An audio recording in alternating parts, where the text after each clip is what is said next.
Auckland sky tower வந்து நியூசிலாந்தில் உயரமான கட்டிடங்க அது.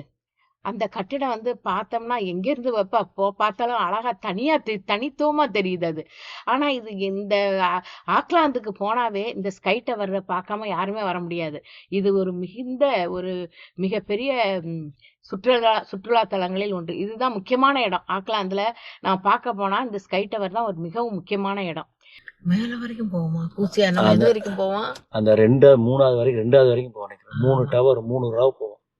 ரவுண்டா இருக்க அந்த ரவுண்ட்ல நிப்போமா? நடுவுல ரவுண்டு இருக்க. இங்க இருந்து கை பார்த்தா தெரியுது. அங்க நிப்போமா? அங்க இருந்து பாப்போம். ஆமா, அதுக்கப்புறம் மேல ஒண்ணுல போய் பாப்போம். அதுக்கு மேலயா? ஆமா, சென்டர்ல ஒண்ணு இருக்கு, சின்னது ரவுண்டு, அதுக்கு போவோம். அதுக்கப்புறம் தான் கூசி. அது சும்மா ஜஸ்ட் ஆமா ஹைட்டுக்காக வச்சிருக்காங்கன்னு நினைக்கிறேன். அது மேல அது கூசி ஆண்டனா மாதிரி. இதான் ஸ்கை டவர்னு பேர். நியூசிலாந்து ஸ்கை டவரா? Sky tower.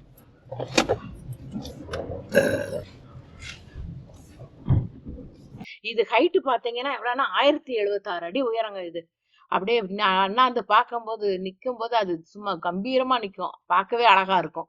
அதுல பாத்தீங்கன்னா நல்ல ரெஸ்டாரண்ட் மேல இருக்கு. அது மட்டும் இல்லாம இதுல என்னன்னா பாத்தீங்கன்னா அங்க இருந்து ஸ்கை டைவிங் பண்றாங்கங்க. ஆமா, இது வந்து ரொம்ப அட்ராக்டிவ் பிளேஸா இருக்கு. மக்கள்கிட்ட எல்லாத்தையுமே இது ரொம்ப அட்ராக்டிவ் பிளேஸா இருக்கு.